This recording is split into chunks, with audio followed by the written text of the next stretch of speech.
Αγαπητοί μας τηλεθέατε, το σημερινό μας πρόγραμμα τελείωσε. Σας ευχόμεθα καλή νύχτα. Τι κάνουμε ρε? Ρε εσείς, το βασιλιά θα ρίξουμε. Δεν με χιάζετε όλοι σας λέω εγώ. Το πουλί.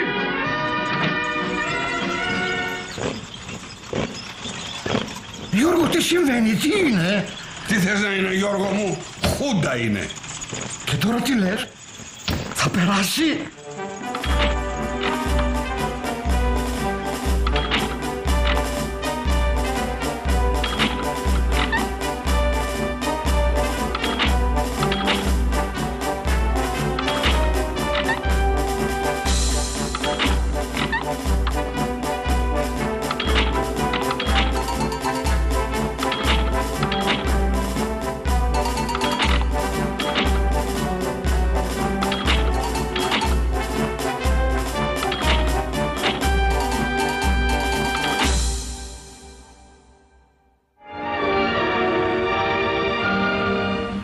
Πλήθος παιδιών περιμένουν τους Αγιοβασίλειδες που πέφτουν εξ ουρανού και μάλιστα με αλεξίπτωτο.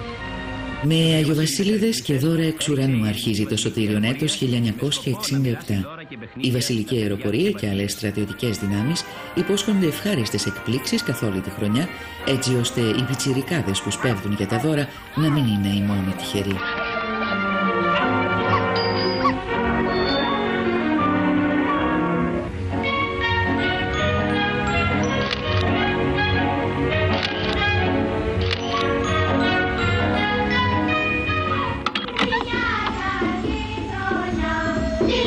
Η Βασιλής και η διάδοχος Αλεξία, καθισμένοι στις σκάλες των ανακτόρων, ακούνε τα πρωτοχρονιάτικα κάλαντα που ψάλουν παιδικές χοροδίες. Παραβλέποντας τις πρωτοφανείς αναταράξεις των 2 τελευταίων ετών στο πολιτικό σύστημα της χώρας, ο βασιλιάς εκφράζει στο διάγγελμά του επί το νέο έτη την απόλυτη αισιοδοξία του για το μέλλον. Και τα παιδιά, στο ίδιο πνεύμα, του εύχονται και του χρόνου. Ο βασιλεύς Κωνσταντίνος και η βασίλισσα Άννα Μαρία στο Μητροπολιτικό Ναό Αθηνών για τη δοξολογία του νέου έτους. Ο Πρωθυπουργός κ. Παρασκευόπουλος και ο Πρόεδρος της Βουλής κ. Παπασπύρου χαιρετούν τους βασιλείς, οι οποίοι ασπάζονται το Ευαγγέλιο και εισέρχονται εν πομπή στο ναό. Ύστερα από μυστικές διαπραγματεύσεις που κράτησαν περίπου 2 μήνες, ο Γεώργιος Παπανδρέου και ο αρχηγός της ΕΡΕ Παναγιώτης Κανελόπουλος υπέγραψαν πρωτόκολλο συμφωνίας, το οποίο προέβλεπε το σχηματισμό μεταβατικής κυβερνήσεως με πρωθυπουργό τον Ιωάννη Παρασκευόπουλο, πρόσωπο της απολύτου εμπιστοσύνης των ανακτόρων. Η εν λόγω κυβέρνησης θα διενεργούσε εκλογές το βραδύτερον τα τέλη Μαΐου. Σε αυτοκίνητο με αλεξίσφαιρη γυάλινη οροφή, οι βασιλείς αναχωρούν από τη Μητρόπολη.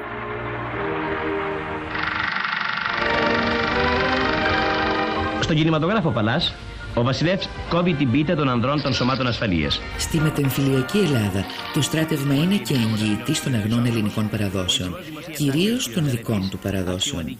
Τον γνωστό ιδέα ιερόδεσμο Ελλήνων αξιωματικών τον έχει διαδεχθεί η πολύ πιο συνωμοτική και κατά προτεραιότητα φιλοαμερικανική Ένωση Ελλήνων Νέων Αξιωματικών, η οποία φροντίζει να προωθεί και τις επαγγελματικές φιλοδοξίες των μελών της.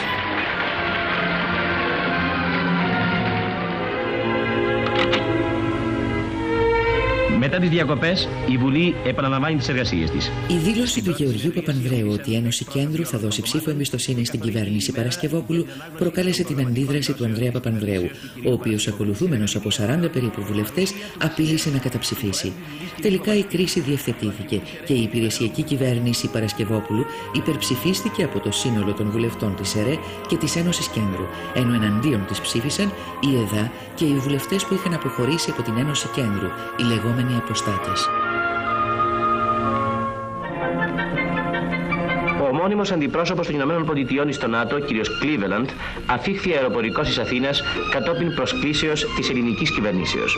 Η κατάσταση στη Μέση Ανατολή λαμβάνει τελευταία επικίνδυνες διαστάσεις και η άφιξη του Κλίβελαντ έχει ως σκοπό να επιβάλλει ένα είδος ηρεμίας στις ελληνοτουρκικές σχέσεις, αλλά και να δώσει όθηση στις διαπραγματεύσεις για το Κυπριακό. Περήφανος ο κυπριακός λαός στόλισε με τα εθνικά του χρώματα πόλεις και χωριά για να γιορτάσει την επέτειο της Επαναστάσεως της 1ης Απριλίου 1955. Η Κύπρος γιορτάζει τη 12η επέτειο από την ίδρυση της ΕΟΚΑ και η κρισιμότητα της καταστάσεως επιβάλλει διαρκή επαγρύπνηση. Τα 13 σημεία για αναθεώρηση του Κυπριακού Συντάγματος που πρότεινε ο Μακάριος το 1963 οδήγησαν σε ρήξη και συγκρούσεις ανάμεσα στις δύο κοινότητες και στη χάραξη της πράσινης γραμμής στη Λευκοσία. Ταυτοχρόνως εγκαθίσταται η ειρηνευτική δύναμη του ΟΗΕ. Οι Τουρκοκύπριοι εγκατέλειψαν την πλειονότητα των μεικτών οικισμών και περιορίστηκαν σε πληθυσμιακά ομοιογενείς περιοχές, θύλακες, που κάλυπταν το 5% της έκτασης του νησιού και στις οποίες δεν ασκούσε έλεγχο η κυπριακή κυβέρνηση. Για να αντιμετωπίσει ενδεχόμενη τουρκική εισβολή, η κυβέρνηση του Γεωργίου Παπανδρέου έστειλε το 1964 μια πλήρως εξοπλισμένη μεραρχία στην Κύπρο. Ταυτοχρόνως επέστρεψε στο νησί ο Γεώργιος Γρήβας, αναλαμβάνοντας την ηγεσία της Εθνικής Φρουράς. Η σύγκρουση με τον Μακάριο δεν θα αργούσε να εκδηλωθεί. Στην Αθήνα η κατάσταση επιχειρείται να αντιμετωπιστεί με τη σύγκληση Συμβουλίου του Στέματος υπό τον Βασιλέα, στο οποίο δεν εκλήθησαν οι εκπρόσωποι της αριστεράς. Συμμετείχε βεβαίως ο Αρχιεπίσκοπος Μακάριος. Είναι προφανές ότι το Κυπριακό εξακολουθεί να βρίσκεται σε εξαιρετικά δύσκολη φάση.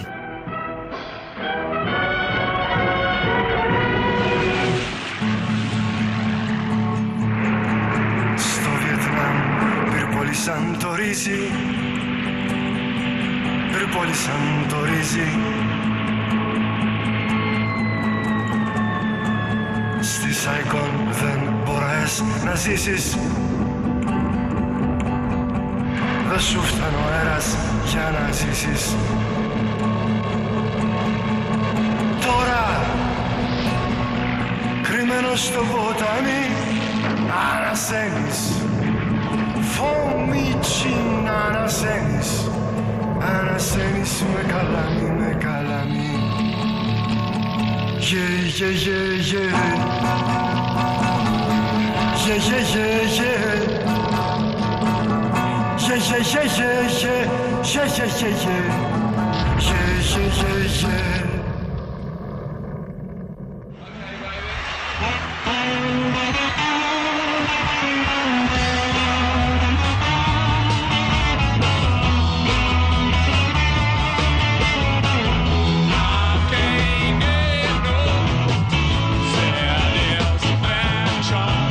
Το μεγάλο μουσικό και εν συνεχεία αστυνομικό γεγονός της εβδομάδος ήταν η συναυλία των Rolling Stones στο γήπεδο του Παναθηναϊκού.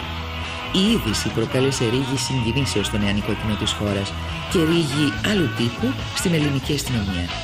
Έτσι, προχθές τη Δευτέρα, περίπου 10.000 νεαροί ακούρευτοι και νεαρές με προκλητικά ενδυμασίας κατέκλυσαν τις κερκίδες του γηπέδου της Λεωφόρου.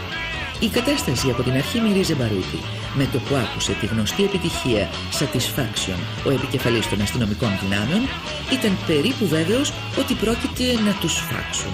Και πίστη εντελώς όταν ο μάνατζερ του συγκροτήματος αποφάσισε να πετάξει κόκκινα γαρίφαλα προς το κοινό που χειροκροτούσε με ενθουσιασμό τα τραγούδια και χόρευε στις κερκίδες. Ο ατυχής Βρετανός μάνατζερ ξυλοφορτώθηκε πάρα αυτά από τα όργανα της τάξεως υπό τις θορυβώδεις αποδοκιμασίες του κοινού και του συγκροτήματος και ο δαιμόνιος αστυνομικός διευθυντής διέταξε να σβήσουν τα φώτα και να εκενωθεί ο χώρος. Αποτέλεσμα, εκτεταμένα επεισόδια και ματαίωση της συναυλίας.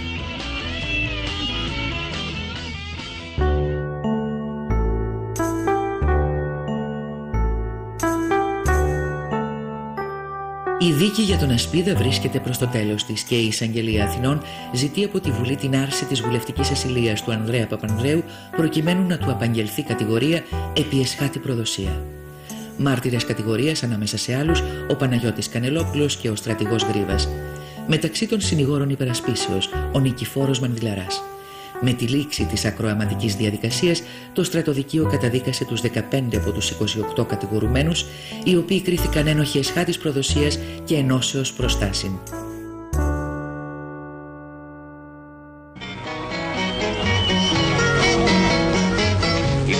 Μαρτίου 1967. Ο λαός της Αθήνας έχει συγκεντρωθεί να χαιρετήσει με ενθουσιασμό το καινούριο αστέρι που λάμπει φωτεινά στον ορίζοντα της δημοκρατίας, τον Ανδρέα Παπανδρέου στη θριαμβευτική του πορεία στην καρδιά της αγροτικής Ελλάδας, στη Λάρισα. Εκεί ο αγαπημένος του λαού, ο Ανδρέας, θα κηρύξει το Ευαγγέλιο της Δημοκρατίας. Όταν στα μέσα Μαρτίου η δίκη για την υπόθεση Ασπίδα ολοκληρώθηκε, χωρίς το επιθυμητό για τα ανάκτορα αποτέλεσμα, δηλαδή την πολιτική εξουδετερώση του Ανδρέα Παπανδρέου, εκείνος πέρασε στην αντεπίθεση με θριαμβευτική πορεία στη Θεσσαλία, όπου τον ακολούθησαν περίπου 80 από τους 120 βουλευτές της Ενώσεως Κέντρου. Λίγες μέρες αργότερα, οι βουλευτές της Ενώσεως Κέντρου, κατά τη συζήτηση του εκλογικού νόμου, κατέθεσαν τροπολογία που προέβλεπε την παράταση της βουλευτικής ασυλίας μέχρι τη σύγκληση της επόμενης Βουλής, ώστε να αποφευχθεί ενδεχόμενη σύλληψη του Ανδρέα Παπανδρέου κατά την προεκλογική περίοδο. Η ΕΡΕ αρνήθηκε να συνενέσει, προκαλώντας την πτώση της κυβέρνησης Παρασκευοπούλου.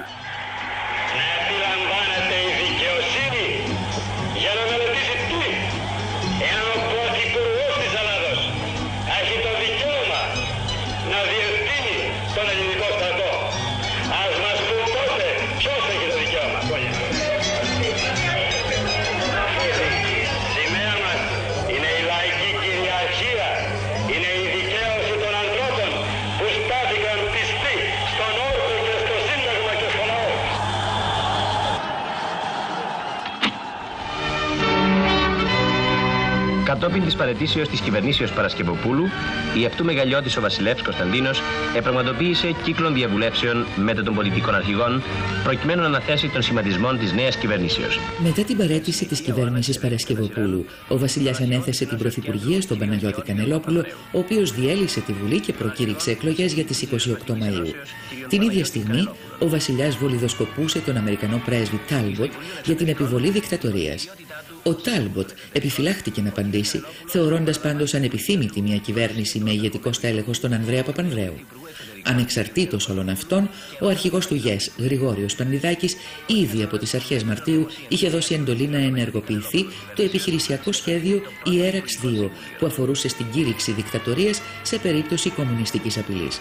Την ενεργοποίηση του σχεδίου ανέλαβε η ομάδα υπό τον Γεώργιο Παπαδόπουλο, προσθέτοντας και παράρτημα που αφορούσε τη σύλληψη πολιτικών προσώπων και από τα αστικά κόμματα.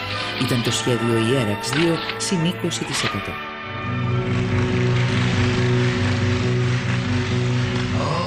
Κοιτάζομαι, κοιτάζεις. Όλη η Ελλάδα ατελειωτή παράγκα. Σήμερα Τετάρτη, στη συναυλία των Σαββόπουλου και Λοΐζου στο Θέατρο Κεντρικών, τα πράγματα εξελίχθηκαν ειρηνικά. Η αστυνομία φαίνεται ότι προς το παρόν δεν έχει διαμορφώσει οριστική άποψη για τη μουσική τους και δεν ήταν εκεί. Ευτυχώς, γιατί δεν θα χωρούσε. Το κοινό είχε γεμίσει ασφυκτικά την αίθουσα και αποθέωσε τους μουσικούς.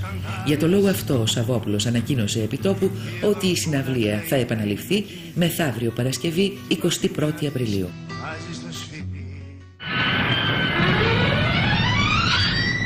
Στο 54ο χιλιόμετρο της Εθνικής Οδού Αθηνών-Κορίνθου κατέπεσαν από τα γεράνια ένας ογκόλιθος, με αποτέλεσμα να καταστραφεί η σιδηροδρομική γραμμή και να εκτροχιαστεί η αμαξοστοιχεία Αθηνών-Πύργου, ευτυχώς χωρίς θύματα. Εν ώψη εκλογών, όλες οι πολιτικές παρατάξεις προβλέπουν νίκη.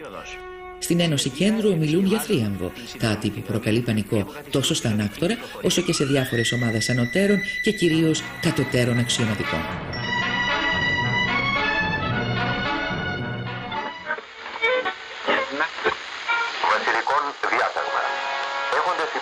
του άρθρου 91 του Συντάγματος, αναστέλουμε τις διατάξεις των άρθρων του ενισχύει Συντάγματος καθ' όλον το κράτος λόγω εξήλου απειλής κατά της δημοσίας τάξεως και ασφαλείας. Τραγελαφικές σκηνές διαδραματίστηκαν το περασμένο βράδυ και τα χαράματα. Όσοι βρίσκονταν στο κέντρο της πόλης είδαν τάγκς να κατηφορίζουν τις κεντρικές λεωφόρους, ακολουθούμενα από πεζικάριους. Δύο αδελφάκια που βγήκαν το πρωί για το σχολικό διατάχθηκαν από έναν φαντάρο να γυρίσουν στο σπίτι, όπου χαρούμενα ανήγγυλαν στους γονείς ότι δεν έχουν σχολείο. «Μας το είπε ένας στρατιώτης», εξήγησαν. Μέσα σε λίγα λεπτά ο πατέρας τους είχε γίνει άφαντος. Αρκετοί είναι όμως και εκείνοι που πήραν το δρόμο για τη δουλειά χωρίς να γνωρίζουν το παραμικρό. Βλέποντας τα τάγκς και τους φαντάρους στους κεντρικούς δρόμους, στέκονται στα περίπτερα για να διαβάσουν τα πρωτοσέλιδα των πρωινών εφημερίδων μέσα σε απόλυτη βουαμάρα. Σε όσες εφημερίδες κυκλοφόρησαν, διαβάζει κανείς για τη νέα ιατρική, τον ανεμοστρόβιλο που έπληξε τις Ηνωμένες Πολιτείες και για τη σελήνη που αναμένει τον άνθρωπο. Στο ραδιόφωνο, εμβατήρια και δημοτική χορή. Κάπου η θριαμβική μουσική διακόπτεται για να μεταδοθεί το ίδιο κάθε φορά μήνυμα. Ο στρατός ανέλαβε την διακυβέρνηση της χώρας. ότι μετά την δύση του ηλίου, πάση κυκλοφορών εις τα σοδούς θα πυροβολείται άνευ προειδοποίησης. Πολλοί είναι αυτοί που θυμούνται ότι το τελευταίο διάστημα οργίαζαν οι φήμες για πραξικόπημα. Κυκλοφορεί ότι η όλη επιχείρηση διευθύνεται από ομάδα αξιωματικών και ακούγεται ένα κοινότατο όνομα: Παπαδόπουλος.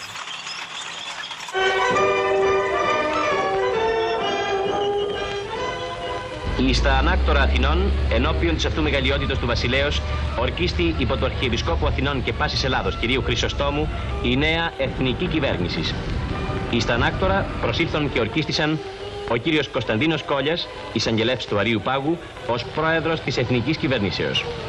Ο αντιστράτηγος κύριος Γρηγόριος Παντιδάκης, αρχηγός του Γενικού Επιτελείου Στρατού, ως αντιπρόεδρος της κυβερνήσεως και υπουργός Εθνικής Αμήνης. Ο συνταγματάρχης πυροβολικού κύριος Γεώργιος Παπαδόπουλος, ως υπουργός Προεδρίας Κυβερνήσεως. Ο συνταγματάρχης πυροβολικού κύριος Νικόλαος Μακαρέζος, ως υπουργός Συντονισμού. Και ο ταξίαρχος κύριος Τηλιανός Πατακός, ως υπουργός Εσωτερικών. Στο υπαριθμόν 58 φύλων της εφημερίδος της κυβερνήσεως και με ημερομηνία 21 Απριλίου 1967 δημοσιεύονται δύο διατάγματα. Περί κηρύξεως της χώρας εις κατάσταση πολιορκίας και αναστολής άρθρων του συντάγματος και περί συστάσεως εκτάκτων στρατοδικείων. Τα διατάγματα υπογράφονται από τον Κωνσταντίνο το δεύτερο και τον Κωνσταντίνο Κόλλια. Την προηγουμένη, το μεσημέρι της 20ης Απριλίου, ο αρχηγός ΓΕΣ Γρηγόριος Παντιδάκης συνεκάλεσε στο Πεντάγωνο σύσκεψη εν ενεργεία στρατηγών, στην οποία αποφασίστηκε να ζητηθεί από το Βασιλιά η επιβολή στρατιωτικού νόμου και η επαόριστον αναβολή των προγραμματισμένων εκλογών. Για τις αποφάσεις της σύσκεψης, ο αντιστράτηγος Γεώργιος Ζωητάκης ενημέρωσε την ομάδα Παπαδόπουλου Ιωαννίδη, η οποία αποφάσισε να προλάβει τους στρατηγούς.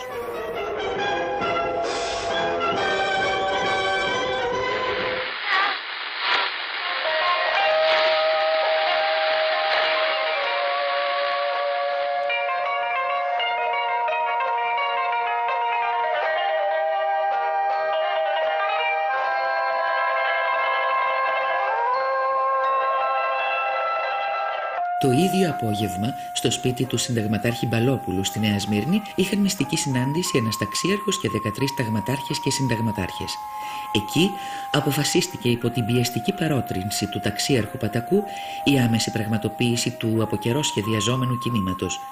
Τεθωρακισμένα εσά και ευέλπιδες υπό τις εντολές αντιστοίχως των Πατακού, Λαδά και Ιωαννίδη κατέλαβαν το Πεντάγωνο, τα αεροδρόμια, τον ΟΤΕ, το Εθνικό Ίδρυμα Ραδιοφωνίας, τα λιμάνια και περικύκλωσαν τα ανάκτορα. Στη συνάντηση που είχε η ηγετική τριανδρία Παπαδόπουλος Μακαρέζος Πατακός με τον Κωνσταντίνο, ο βασιλιάς αποδέχθηκε να ορκίσει την κυβέρνηση των πραξικοπηματιών λέγοντας: «Οι ένοπλες δυνάμεις αποτελούν το σπουδαιότερο κεφάλαιο της πατρίδας μας».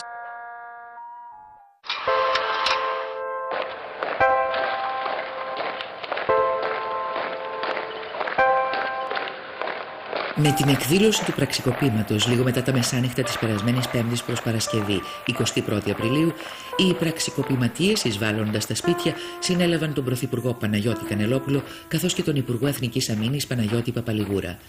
Από στρατιωτικές ομάδες πιάστηκαν επίσης οι Γεώργιος και Ανδρέας Παπανδρέου, Ηλίας Ηλιού, Κωνσταντίνος Μητσοτάκης, Μανώλης Γλέζος, Λεωνίδας Κύρκος και αρκετοί ακόμη πολιτικοί παράγοντες. Ταυτοχρόνως κινητοποιήθηκαν αστυνομικές δυνάμεις που συνέλαβαν 8.270 αριστερούς πολίτες, οι οποίοι οδηγήθηκαν στον υπόδρομο, στο Γεώργιος Καραϊσκάκης και στο γήπεδο της ΑΕΚ. Την άλλη μέρα τους κρατούμενους επισκέφθηκε ο Πατακός. Αμέσως μαθεύτηκε ο παρακάτω διάλογος που είχε με τον Μανώλη Γλέζο. «Γιατί κάνατε τη δικτατορία?» «Γιατί ετοιμαζόσαστε να καταλάβετε την εξουσία. Βρήκαμε και τα όπλα στα γραφεία της ΕΔΑ», του απαντάει ο Πατακός. «Πάμε αυτή τη στιγμή να μου τα δείξεις», του λέει ο Γλέζος. Οπότε έξαλλος ο Πατακός βγαίνει από το θάλαμο φωνάζοντας: «Είμαστε και εμείς οι ήρωες».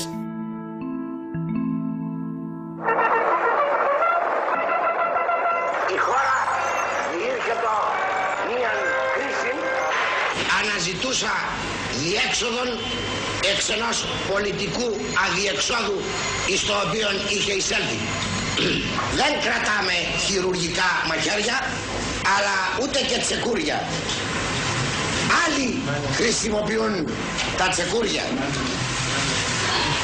Εννοώ ότι ο καθένας μπορεί να πιστεύει ισχύον σύστημα επιθυμεί. Οι Έλληνες δεν είναι δυνατόν να πιστεύουν στον κομμουνισμό.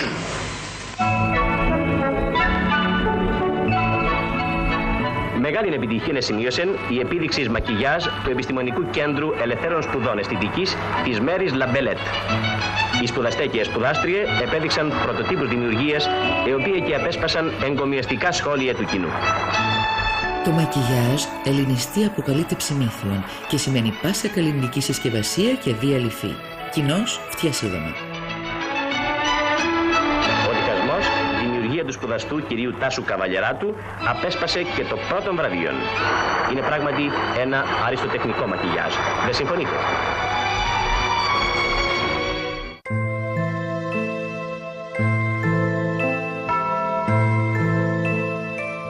Αρκετές μέρες πριν από την 21η Απριλίου, στην ΕΔΑ είχαν αποφασιστεί ορισμένες ενέργειες. Κάποιοι ανέλαβαν τις επαφές με τον πολιτικό κόσμο για να διαπιστωθεί αν ευσταθούν οι διάχυτες φήμες περί πραξικοπήματος. Κάποιοι άλλοι την επαγρύπνηση των οργανώσεων. Αποφασίστηκε τα στελέχη να μην κοιμούνται στα σπίτια τους. Με το ξέσπασμα της δικτατορίας, αν τελικά γινόταν, έπρεπε να χτυπήσουν οι καμπάνες των εκκλησιών, να ξεσηκωθεί ο κόσμος με χωνιά, να συγκεντρωθεί στις συνοικίες και να ακολουθήσει μεγάλη διαδήλωση στο κέντρο της πόλης. Η έρευνα όμως για την επιβεβαίωση των πληροφοριών δεν έφερε αποτέλεσμα. Οπότε, στο θάλαμο στο Γουδί, ο Γλέζος ρώτησε τον Κύρκο: «Ρε Λεωνίδα, ακούς καμπάνες?» «Όχι», του απαντά ο Κύρκος. «Τότε εγώ γιατί ακούω?»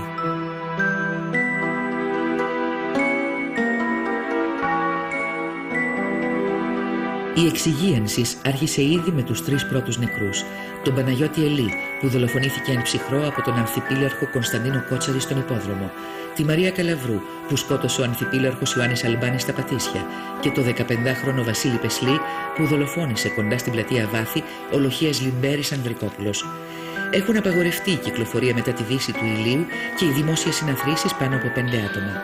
Ανεξάρτητα λοιπόν από το τι είπε ο κύριος Υπουργός, η αλήθεια είναι ότι οι χιλιάδες πολίτες, οργανωμένοι στην αριστερά ή όχι, βρέθηκαν εντελώς απροετοίμαστοι και μόνον ελάχιστοι διέφυγαν τη σύλληψη. Οι συλληφθέντες πρόκειται να εκτοπιστούν σε ξερονήσια. Μικρή εξαίρεση στη γενική σιωπή ήταν το παράνομο μήνυμα του Μίκη Θεοδωράκη, στο οποίο μεταξύ άλλων λέει και τα εξής: «Στη χώρα που γεννήθηκε η δημοκρατία πεθαίνουν οι τύρανοι. Κάτω η βασιλοφασιστική δικτατορία. Ζήτω η δημοκρατία. Ζήτω η Ελλάδα».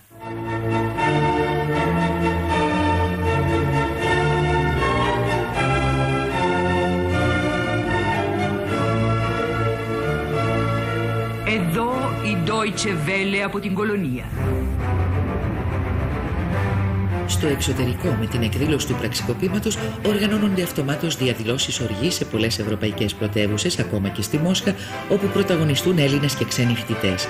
Στις 28 Απριλίου, μια εβδομάδα μετά το πραξικόπημα, οργανώθηκε με απόλυτη επιτυχία η κατάληψη της ελληνικής πρεσβείας στο Λονδίνο από Έλληνες φοιτητές και φοιτήτριες, από μέλη της Επιτροπής των 100 του Βρετανικού Κινήματος Ειρήνης και από ομάδα φοιτητών του London School of Economics. Η αστυνομία επενέβη πολλές ώρες αργότερα, έσπασε την πόρτα και συνέλαβε τους καταληψίες. Ένα κίνημα συμπαράστασης πλαισιώνει τις διαμαρτυρίες. Συγκροτούνται αντιδικτατορικές επιτροπές από εργατικά συνδικάτα, πολιτικά κόμματα του κέντρου και της αριστεράς και από γνωστούς διανοούμενους και καλλιτέχνες. Ευρεία δημοσιότητα γνωρίζουν οι ειδήσεις από την Ελλάδα σε όλο τον ευρωπαϊκό τύπο. Ο πόλεμος στο Βιετνάμ έχει κινητοποιήσει το φοιτητικό κίνημα, που τώρα βλέπει ότι το πραξικόπημα σε μια χώρα της Ευρώπης χτυπάει τη δική του πόρτα.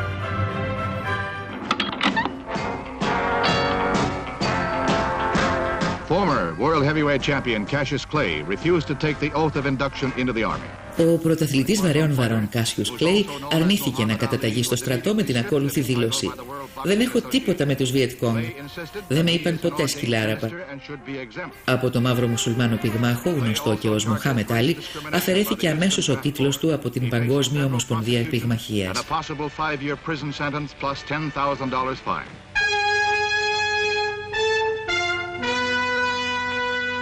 Στις 27 Ιανουαρίου, κατά τη διάρκεια δοκιμαστικής εκτόξευσης στο Cape Canaveral, εκδηλώθηκε πυρκαγιά στην καμπίνα του σκάφους που προκάλεσε το θάνατο των 3 μελών του πληρώματος.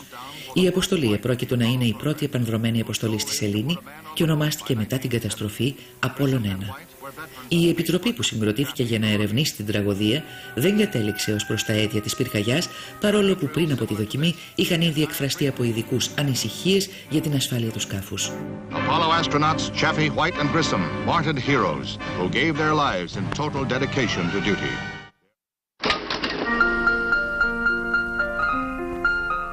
Η κυρία Βάσο Κατράκη εκθέτει στο Χίλτον 21 έργα της χαρακτικής.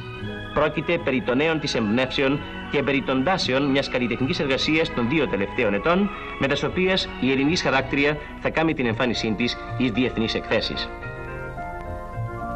Η πολυβραβευμένη χαράκτρια και γνωστή αριστερή εξέθεσε τα έργα της πριν το πραξικόπημα, αλλά δεν πρόλαβε να λάβει μέρος σε διεθνείς εκθέσεις γιατί ήταν από τις πρώτες γυναίκες που συνέλαβαν αμέσως την 21η Απριλίου.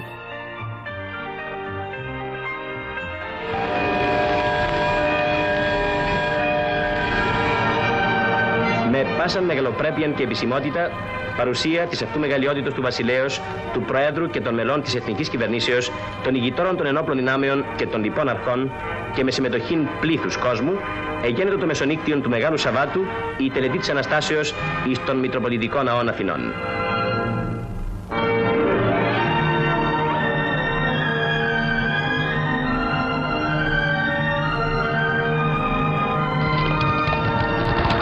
Εις των χώρων της τελετής καταφθάνει και η αυτού μεγαλειώτης ο βασιλεύς Κωνσταντίνος για να παρακολουθήσει την λειτουργία της Αναστάσεως.